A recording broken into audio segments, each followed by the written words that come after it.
मंच पर विराजमान वरिष्ठगण, देश के कोने कोने से और विदेशों से आए मेरे वरिष्ठ व्यापारी भाइयों बहनों, दानवीन के लिए चैलेंजिंग इश्यू क्या है, मैं इस मंच पर दो एक बार स्पष्ट कर चुका हूं। पर इस मंच पे हमने देखा कि पिछली बार जब सुबोध कांत साहब जी आए थे तो पंसेस के विषय में उनको बहुत कम जानकारी थी कि दाल उद्योग कितना है, पूरे देश में कितना है, उसकी क्या अहमियत है और उसमें क्या आगे और अधिक किया जा सकता है। 20 मिनट की चर्चा में हमने उन्हें बताया कि छोटे छोटे दानवीन थे, अपने आप बढ़ रहा है, राज्य सरकार केंद्र सरकार की कोई सहायता नहीं है, अपने आप लोग जनरेट करते जा रहे, बढ़ाते जा रहे, अपने मन से बढ़ता जा रहा, सरकार कोई लाभ नहीं देती है। उन्होंने कहा कि हम केंद्र सरकार से एक प्रस्ताव भेजेंगे ताकि देश में नए दाल उद्योग मिले, बड़े नए नए बन गए तो सरकार उनको 25% सब्सिडी देगी। हमने कहा बड़ा आश्चर्य, ये काम तो कभी सरकार ने किया ही नहीं, झोपड़पट्टी के लिए करती है और किसी माइनॉरिटी के लिए करती है, पर उन्होंने प्रस्ताव भेजा और वो पास भी हो गया। तो अब भारत में कोई भी दानवीन डालेगा तो केंद्र सरकार 25% सब्सिडी और मैक्सिमम 50 लाख तक की सब्सिडी देगी, ऐसा उन्होंने मुझे फोन पर अभी 2 महीने पहले बताया। अभी 2-4 दिन में उनके यहाँ से आदेश आने वाले हैं। उद्योग के लिए सरकार की ओर से एक नया उद्योग स्थापित करने के लिए एक पहला कदम है। दूसरा मैंने देखा कि पुराने जमाने में जो दाल उद्योग थे, स्टोन सेपरेटर चला करते थे जिनकी कीमत मात्र 1 लाख थी, और आज जमाना यूं आ गया कि बूलर की मशीन, तमाम मशीनें जिनकी कीमत 50 लाख से 75 लाख है। इतना उद्योग में 5-7 सालों में हुआ है और इसके नतीजे ये रहा है कि 7 सालों में भारत की दाल विश्व के अनेक देशों में, चाहे वो अमेरिका हो, चाहे वो चाइना हो, चाहे वो जर्मनी हो, चाहे सऊदी अरब हो, इतनी दालों की खपत बढ़ी है कि पूरे विश्व में धीरे धीरे भारत की दाल का विशेष महत्व माना जा रहा है और उसकी डिमांड सतत चली आ रही है। जो अपनी गुडविल बनाई है वो 5 सालों में अच्छी क्वालिटी देके काफी जनरेट की है, मगर अभी सरकार ने 2006 में निर्यात पर प्रतिबंध लगा दिया। हमने कहा ये तो गजब का काम है, अगर आप निर्यात पर प्रतिबंध लगा देंगे तो फिर मध्य प्रदेश में सबसे अधिक देश का दाल चला होता है, उसकी खपत कहाँ होगी? वहां के किसान तो बेरोजगार हो जाएंगे, क्योंकि उनकी जो 40 रुपए 50 रुपए का काबुली चना होता है उसके भाव घट के 22-23 रुपए हो गए। हमारे विभिन्न दानवीन के साथियों ने कमलनाथ जी से प्रयास किया, सतना वाले भी यहाँ मौजूद है, हमारे इंदौर के अनूप कुमार जैन भी हैं, वो इसके चेयरमैन है, उन्होंने भी सतत संपर्क किया और सरकार ने ये माना कि नहीं भाई, ये तो काबुली चने के साथ जाती है, जो चीज भारत में पैदा होती है उसकी खपत विदेश में होती है, तो उसके लिए उन्होंने जो काबुली चने का निर्यात खोला है वो बड़ा सराहनीय कदम है। कम से कम व्यापारी की सुनी तो सही, नहीं तो सरकार व्यापारी की सुनना ही पसंद नहीं करती है।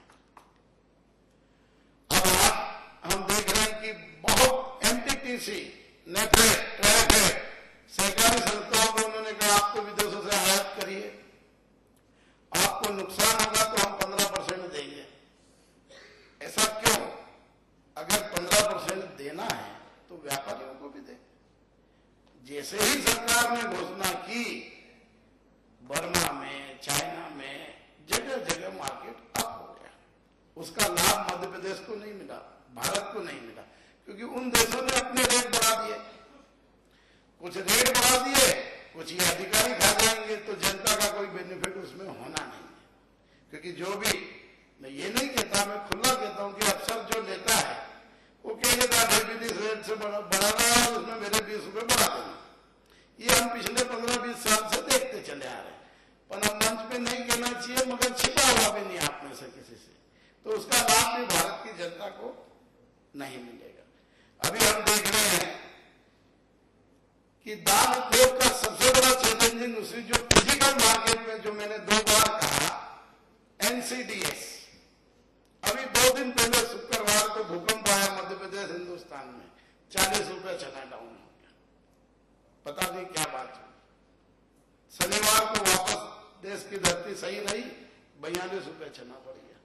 तो ये इस प्रकार की गड़बड़ से जो दाल उद्योग उत्पादन करते हैं वो सब डिस्टर्ब हो जाते हैं, उनका दाल बिकना बंद हो जाती है, माहौल छा जाता है मंदी का माहौल।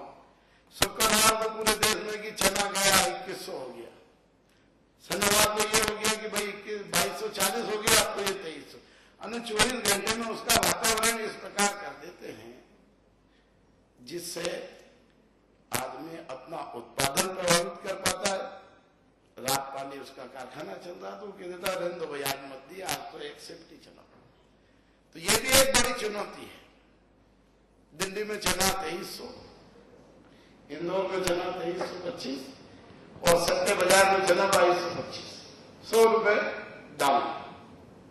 ये भी एक बड़ा उत्पादन के लिए इशू है। इस बार मैं सोचता हूं, मेरा तो ऐसा मानना है कि केंद्र सरकार जो नीति लागू करती है पंसेस में, वो लगभग 3 से 4 महीने बाद जब बहुत तेजी लगाती तब सकती है। मैं एक गांव का उदाहरण दूंगा, 650 रुपए में किसान का गेहूं पिछले 5 सालों से खरीदा जा रहा है और भंडार खाली हुए। इस बार उसकी 100 रुपए प्राइस बढ़ाई, 100 रुपए बोनस दिया। 850 रुपए में अगर गेहूं का किसान का माल खरीदा जाता है और तमाम कंपनियां उसको 950 में खरीदती है, तो आपको भारत सरकार को कौन देगा? आप उनकी प्राइस को बढ़ाकर 1100 रुपए करो, 1000 रुपए करो, तो आपका भंडार हो जाएगा। 2 महीने बाद मार्केट बढ़ता है, मंत्री जी कहते हैं टेंडर आमंत्रित करो, 1200 रुपए में सड़ा गेहूं भारत में मंगाया जाता है। जब आप विदेशों को 1200 रुपए के रेट देना चाहते हो, तो भारत के किसान को आप दीजिए ना। आप उसकी प्राइस 9.5 10.5 दीजिए, मगर पता नहीं है 3 महीने बाद जब देखते हैं टीवी में बहुत बढ़ जाता है कि महंगाई बहुत बढ़ती है, तब इनकी नहीं दिखती है। इसी प्रकार पल्सेस को बदनाम किया जाता है। हम देखते हैं कि जो बिग बाजार, शॉपिंग मॉल, दाल का भाव 53 रुपए, दाल का भाव 57 रुपए, दाल का भाव 60 रुपए, हम 32 रुपए में बेचते हैं, कोई लेते ही। अब हम कहते हैं इतना रेट क्यों? तो मैं अभी शॉपिंग मॉल में गया, मैंने कहा भाई आपने रेट क्यों क्या? अरे साहब वो छोटे पैकिंग में पैकिंग करते हैं, 1 किलो के पैकिंग में करते हैं। अरे तुम इनका 1 किलो के अंदर आप पैक करते हो तो क्या 20 रुपए का मार्जिन? तो इसके लिए भी हम उद्योगपतियों को सोचना चाहिए अपने शहर में इसका क्या रास्ता निकालूं। जैसे मैंने अभी मंथन किया कि आने वाले समय में हम इंदौर में दाल मिल एसोसिएशन की तरफ से कोई ऐसा निर्णय करेंगे कि भैया वो शॉपिंग मॉल अगर 52 रुपए में दाल दे तो दाल मिल वाला दाल मिल के थोक रेट में दाल दे। तो सरकार के यहाँ इतना बदनाम कर दिया जाता है कि नहीं भाई 30 रुपए किलो दाल बढ़ गई, 40 रुपए दाल बढ़ गई, और वो टीवी में देखते हैं 80 रुपए का रेट। हमने कहा उड़द का भाव दाल का 53 और वहां देखो 80 रुपए। तो इस प्रकार दाल के उद्योगपतियों को इस ओर ध्यान देना पड़ेगा। और एक मजेदार उद्योगपतियों के लिए ये बताऊं कि चावल में इतनी तेजी आती है मगर देश में हल्ला नहीं होता है, कोई उसका नाम नहीं लेता, कोई उसके खिलाफ बोलता नहीं, मगर दाल में 25 रुपए की तेजी नहीं आती है, 50 रुपए की तेजी नहीं आती है, और बवंडर ऐसा हो जाता है जैसे क्राफ्ट है। तो हमारे दाल मिल वालों को भी, पल्सेस इंडस्ट्रीज को भी इस प्रकार ध्यान देना पड़ेगा कि अगर कुछ ऐसा हो तो मानो दिल्ली में 100 दाल मिले, 100 दाल मिल की ओर से दुकान खोल दी, ताकि जो दाल उद्योग को बार बार केंद्र सरकार के यहाँ ये बदनामी मिलती है कि दाल बहुत महंगी है, उस पर भी अंकुश लगे। एक समस्या इंडस्ट्री की, जगह जगह डिफरेंट टैक्स है।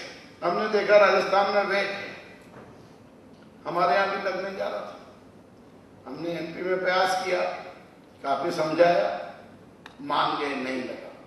अब जो बिजनेस करता है राष्ट्रीय स्तर पर, उसको राजस्थान का माल लेना तो टैक्स देना, एमपी का लेना तो नहीं देना, महाराष्ट्र में नहीं देना, गुजरात में नहीं देना। तो इस प्रकार की गवर्नमेंट की पॉलिसियों को मैं इस मंच से कहूंगा कि एक जैसी बना के भेजना चाहिए। आज उत्तर प्रदेश में वेट ही नहीं है, 0। वहां की सरकार ने वेट नहीं लगाया।